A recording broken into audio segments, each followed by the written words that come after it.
வெள்ளை அறிக்கை வெளியிடப்பட்டது. தமிழக வெற்றி கழகத்தினுடைய ஆட்சி.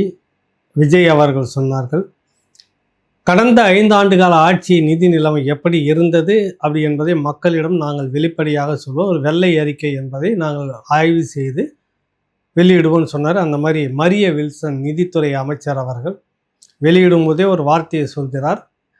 முன்னேறிய சில மாநிலங்களினுடைய அந்த வரவு செலவு எல்லாமே ஒப்பீட்டு அளவில் சரிபார்த்த பிறகுதான் இந்த வெள்ளை அறிக்கையை நாங்கள் வெளியிடுகிறோம். வரவுக்கும் செலவுக்கும் சரியாக போச்சுன்றது ஒன்று இருக்குது, வரவுக்கு செலவு போக பற்றாக்குறை அப்படின்றது ஒன்று இருக்குது, பற்றாக்குறைக்கு கடன் வாங்கிறது அப்படின்னு ஒன்று இருக்குது, கடன் வாங்கின பிறகும் நிரந்தர வருவாய் பற்றாக்குறை, மொத்த வருவாயில் நமக்கு வந்துக்கிட்டே இருக்குது. மொத்தம் கடன்லாம் வாங்கி செலவு செஞ்சது போன பிறகும் நமக்கு ஆண்டுக்கு எவ்வளவு பற்றாக்குறை அப்படின்னு கடந்த 2024, 25, 21லேருந்து 26 வரைக்கும் பொதுவாக அவர் வெளியிட்டிருக்கிறாரு. அதில் மேம்போக்கா சொல்கிறத மட்டுமே நம்ம சில விஷயங்கள் மட்டும் மேலே புரிகிற மாதிரி நம்ம பார்த்துருவோம். 10 லட்சம் கோடி கடன் 10 லட்சம் கோடி கடன் அப்படின்றது சொல்லிகிட்டு இருக்கோம். நம்ம இதற்கு சுமாராக 6 லட்சம் கோடி வரை திமுக அரசு 2021லிருந்து 26 வரை கடன் வாங்கி இருக்கிறது. அத்தனை 6 லட்சம் கோடிக்கான செலவினங்கள் என்ன என்பது தான் இன்றைக்கி விவாத பொருளாக இருக்கணும்.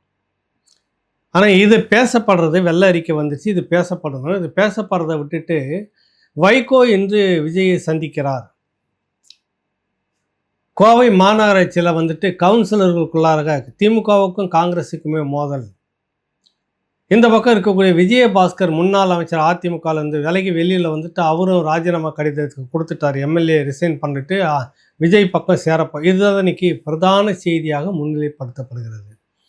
பேச வேண்டிய விடயங்கள் நிறைய இருக்குது. இதில் தான் கூட்டு களவாணிகள் அப்படின்னு ஒரு பேர் ஒன்று வருது இல்லைங்களா, இருக்க வாய்ப்பு இருக்கலாமோ அப்படின்னு தோணுது. நாங்கள் வெளியில் சண்டை போட்டுப்போம், உள்ளே போயிட்டு சட்டையை மாற்றிக்கிட்டு ஒன்றா உட்காந்து டின்னர் சாப்பிட்டு உறவெல்லாம் பேசிக்கிட்டு இருப்போம்னு சொல்கிற அரசியல் இதுக்குள்ளே இருக்குதா? ஒரு பக்கம் உதயநிதி பார்த்தாக்கா ஒரு ராக்கெட் இந்த பக்கம் விட்டுட்டு இருக்கிறாரு. ஷோபா மாடல் ஆட்சி, அவங்களது திராவிட மாடல் ஆட்சி, இது ஷோபா மாடல் ஆட்சி.